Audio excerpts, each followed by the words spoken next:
Hello അസ്സലാമു അലൈക്കും.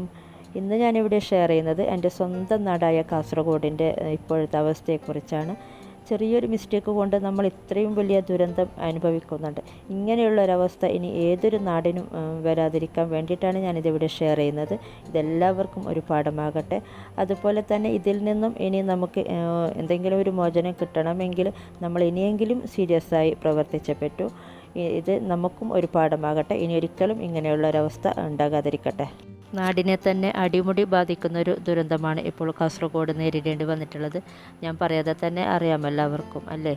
ഇപ്പോൾ എവിടെ നോക്കിയാലും കാസർഗോഡിൻ്റെ ചർച്ചാ വിഷയം മാത്രമാണ്. നമ്മൾ ഏതൊരു രോഗമായാലും ഏതൊരു കാര്യമായാലും നമ്മുടെ പ്രിയപ്പെട്ടവനക്കോ പ്രിയപ്പെട്ടവൾക്കോ അല്ലെങ്കിൽ നമ്മുടെ തൊട്ടടുത്ത് നമ്മുടെ കൺമുമ്പിൽ കാണുമ്പോഴാണ് നമ്മൾ കൂടുതൽ സീരിയസ് ആകുന്നത്. ചൈന, ഇറ്റലി ഇങ്ങനെയുള്ള പല രാജ്യങ്ങളിലും അതുപോലെ പല ഗൾഫ് മേഖലകളിലുമൊക്കെ നമ്മൾ കണ്ടിട്ടുള്ളതാണ് ഈ ഒരു കൊറോണ വൈറസ് രോഗം സ്ഥിരീകരിച്ചതും അതിൻ്റെ എണ്ണം കൂടി വരികയും ഒക്കെ ചെയ്യുന്നത്. അപ്പോഴൊന്നും നമ്മൾ വിചാരിച്ചില്ല നമ്മുടെ തൊട്ടപ്പുറത്ത് ഇങ്ങനെയൊരു രോഗം സ്ഥിരീകരിക്കുമെന്ന്. കേരളത്തിൽ പലപ്പോഴും പലയിടത്തും വെള്ളപ്പൊക്കവും മണ്ണിടിച്ചിലുമൊക്കെ ഉണ്ടായപ്പോൾ ആ ഒരു സമയത്തൊക്കെ അൽഹംദുലില്ലാ കാസർഗോഡ് സേഫായിരുന്നു. ഒരു ബുദ്ധിമുട്ടും നമ്മുടെ കാസർഗോഡ് ഉണ്ടായിട്ടില്ല. ആ ഒരു അഹങ്കാരമായിരുന്നു നമുക്ക്. എവിടെ എന്തൊക്കെ ഉണ്ടായാലും നമ്മുടെ കാസർഗോഡ് ഒന്നും വരില്ലെന്ന്. ദുബായിലും മറ്റും ഷോപ്പിംഗ് കോംപ്ലക്സുകളും മാളുകളും പള്ളികളും എന്തിന് മക്കയിൽ ഉംറ വരെ മുടങ്ങിയ കാര്യം നമ്മൾ അറിഞ്ഞിട്ടുണ്ട്. എന്നിട്ട് പോലും നമ്മുടെ ഒരു അശ്രദ്ധ മൂലം ഇപ്പോൾ എത്ര പ്രോബ്ലംസാണ് നമുക്ക് നമ്മുടെ നാട്ടിൽ ഇപ്പോൾ ഉണ്ടായിക്കൊണ്ടിരിക്കുന്നത്. ഇപ്പോൾ കാസർഗോഡ് ഈ ഒരു രോഗം സ്ഥിരീകരിച്ചിട്ടുള്ളത് ഓൾമോസ്റ്റ് 20 പേർക്കാണ്. ഇതിൽ കൂടുതലും പുരുഷന്മാർ, ദുബായിൽ നിന്നെത്തിയവർ. ആദ്യം ഇങ്ങനെയൊരു രോഗം സ്ഥിരീകരിച്ചത് ദുബായിൽ നിന്നെത്തിയ കളനാട് സ്വദേശിയായ ഒരാൾക്കാണ്. ഇദ്ദേഹത്തിന് വരുമ്പോൾ തന്നെ പനി ഉണ്ടായിരുന്നു. വീട്ടിൽ നിരീക്ഷണത്തിലായിരുന്നെങ്കിലും അത്യാവശ്യ മരണച്ചടങ്ങിൽ ഇയാൾ പങ്കെടുത്തിരുന്നു. ഇദ്ദേഹം മൂലം വേറെ 4 പേർക്ക് കൂടി ഈ ഒരു രോഗം സ്ഥിരീകരിച്ചിട്ടുണ്ട്. ഇദ്ദേഹത്തിൻ്റെ ബന്ധുവായ 2 സ്ത്രീകൾക്കും 2 വയസ്സുള്ള ഒരു കുഞ്ഞിനും ഇദ്ദേഹത്തിൻ്റെ കൂടെ കാറിലുണ്ടായിരുന്ന ഒരാൾക്കും കൂടിയാണ് ഇതുവരെ രോഗം സ്ഥിരീകരിച്ചിട്ടുള്ളത്. ഇനി കൂടുതൽ ഉണ്ടാകാതിരിക്കട്ടെ. അതുകൂടാതെ എൻ്റെ തൊട്ടപ്പുറത്ത് സ്റ്റോപ്പായ എരിയാൽ എന്ന് പറയുന്ന സ്ഥലത്ത് ഒരാൾക്ക് രോഗം സ്ഥിരീകരിക്കുകയും അദ്ദേഹം പല സ്ഥലങ്ങളിലും പല കല്യാണങ്ങളിലും പല ചടങ്ങുകളിലുമൊക്കെ പങ്കെടുത്തിട്ടുള്ള കാര്യമൊക്കെ നമ്മൾ വാർത്തകളിലൊക്കെ കണ്ടിട്ടുണ്ട്.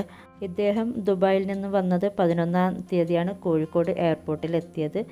12-ാം തീയതി ഉച്ചക്കാണ് അവിടെ നിന്ന് മടങ്ങിയത് കാസർഗോട്ടേക്ക്. ഇദ്ദേഹം പറഞ്ഞിട്ടുള്ള ഏതൊരു വോയിസ് ക്ലിപ്പിൽ ഞാൻ കേട്ടിട്ടുള്ളത് ഇവർ പറയുന്നത് ഇങ്ങനെയുള്ള സ്ഥലങ്ങളിലൊക്കെ പോയതിന് ശേഷമാണ് ഇദ്ദേഹത്തിന് ഒരു വല്ലായ്മ തോന്നുകയും പിന്നീട് ഹോസ്പിറ്റലിൽ അഡ്മിറ്റ് ചെയ്യുകയും സാമ്പിൾ കളക്ട് ചെയ്യുകയും ഒക്കെ ചെയ്തിട്ടുള്ളത് എന്നാണ് ഇദ്ദേഹം പറയുന്നത്.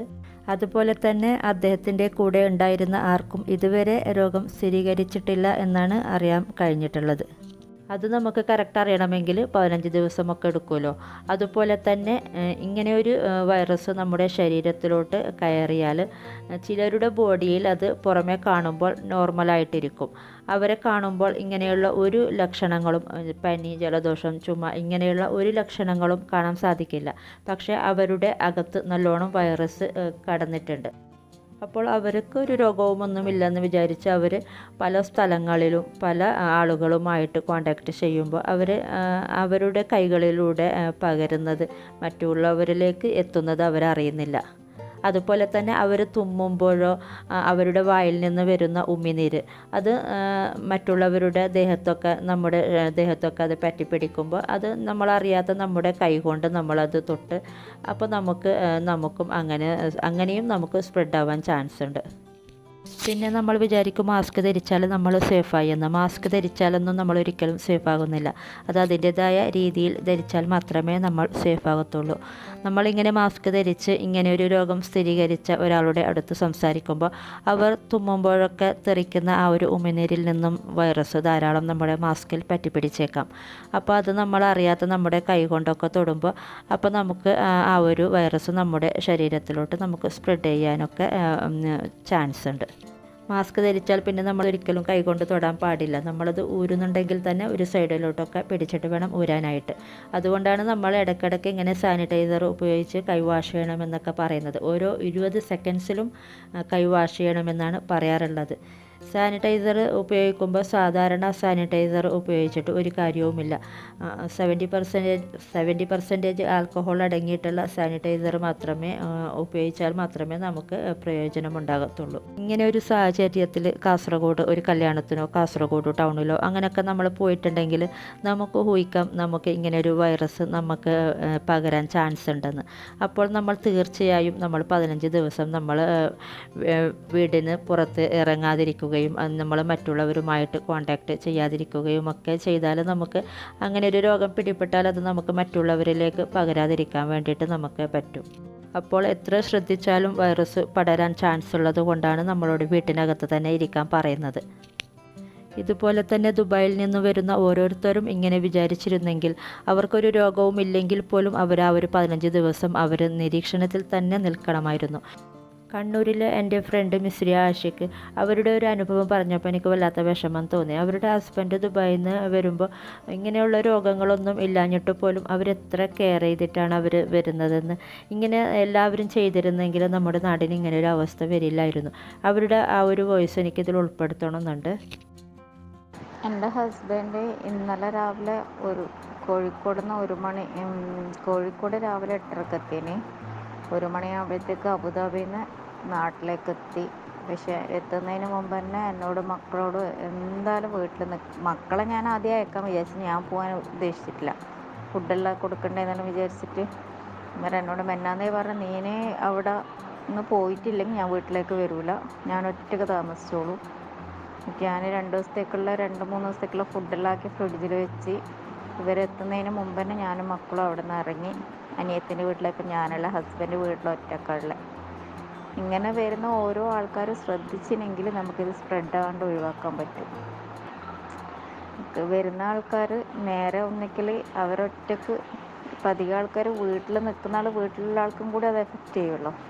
പുറത്തിറങ്ങുന്നില്ല ഓക്കെ, പക്ഷെ വീട്ടിലുള്ള വീട്ടിലിപ്പോൾ നമ്മൾ കൂടെ നിന്നതിന് നമ്മൾ പുറത്തിറങ്ങുമ്പോൾ വീട്ടിൽ ഒന്നിച്ച് താമസിക്കുന്ന ആളും പുറത്തിറങ്ങാൻ പാടില്ല. ഇപ്പോൾ ആരെങ്കിലും ഒരാൾ ഇപ്പോൾ നിൽക്കുന്നുണ്ടെങ്കിൽ അവരും പുറത്തിറങ്ങാൻ പാടില്ല. ഇത് ഹസ്ബൻഡ് എന്നോടും വീട്ടിൽ നിൽക്കണ്ടെന്ന് പറഞ്ഞ്. അഥവാ ഇപ്പോൾ 2-3 ദിവസത്തെ പിന്നെ ഒരു പഴവും ഫ്രൂട്ട്സും ഒക്കെ വാങ്ങിച്ച് വെച്ച് ഞാൻ തലേന്ന് തന്നെ. എന്നിട്ട് അങ്ങനെ ഹസ്ബൻഡ് ഇപ്പോൾ അബുദാബിയിൽ നിന്ന് വന്നതാണ്, പ്രശ്നങ്ങളൊന്നുമില്ല. പക്ഷെ എന്നാലും ഒന്നും ഇല്ലാതിരിക്കാൻ വേണ്ടിയിട്ട് എല്ലാവരും ദുആ ചെയ്യാം. രോഗമൊന്നുമില്ലെങ്കിൽ പോലും രോഗം വരാനുള്ള ചാൻസസ് ഉണ്ട് എന്ന് മനസ്സിലാക്കിയിട്ടാണ് ഇവരെ ഇത്രയും കെയർ ചെയ്യുന്നത്. അങ്ങനെയുള്ളൊരു സ്ഥലങ്ങളിൽ നിന്നാണല്ലോ വരുന്നത് എന്ന് മനസ്സിലാക്കിയിട്ട് ഇതുപോലെ എല്ലാവരും ഇനിയെങ്കിലും ചെയ്യാൻ നോക്കുക. പേടിക്കാനുള്ള രോഗമൊന്നുമല്ല, പലർക്കും നോർമലാകുന്നുണ്ട്. പക്ഷേ ഇതിൽ പെട്ടുപോകുന്നത് കുറേ വയസ്സായിട്ടുള്ള ആൾക്കാരാണ്, അതുപോലെ കുറേ പിഞ്ചു കുഞ്ഞുങ്ങളും.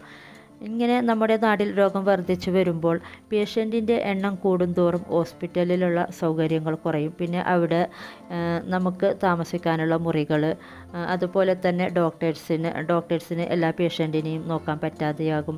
അങ്ങനെയൊക്കെ വരുമ്പോൾ പിന്നെ പേഷ്യൻറ്റിനെ സെലക്ട് ചെയ്ത് ചികിത്സിക്കേണ്ടി വരുന്നൊരവസ്ഥയിലേക്കാണ് എത്തുന്നത്.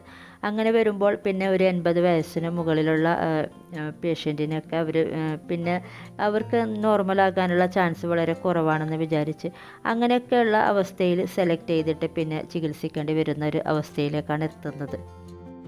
ഇങ്ങനെ പേഷ്യൻറ്റിൻ്റെ എണ്ണം കൂടുന്നത് കൊണ്ടാണ് ഇറ്റലിയിലും മറ്റും മരണത്തിൻ്റെ എണ്ണം കൂടുന്നത്. അപ്പോൾ അതിന് വേണ്ടിയിട്ടാണ് നമ്മളോട് ഇത്രയും കെയർ ചെയ്യാൻ വേണ്ടിയിട്ട് പറയുന്നത്. അപ്പോൾ ഇനിയെങ്കിലും എല്ലാവരും ഒന്ന് ആത്മാർത്ഥമായിട്ട് സഹകരിക്കുക.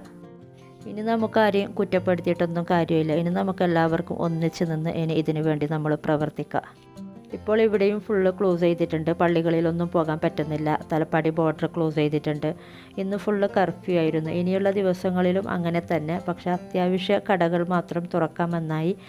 1-2 പേർ മാത്രം അത്യാവശ്യ സാധനങ്ങൾക്ക് വേണ്ടിയിട്ട് മാത്രം പുറത്ത് പോകാമെന്നായി. 2-ൽ കൂടുതൽ പേരൊന്നും ആൾക്കാരൊന്നും ഒന്നിച്ച് കാണാൻ പാടില്ല.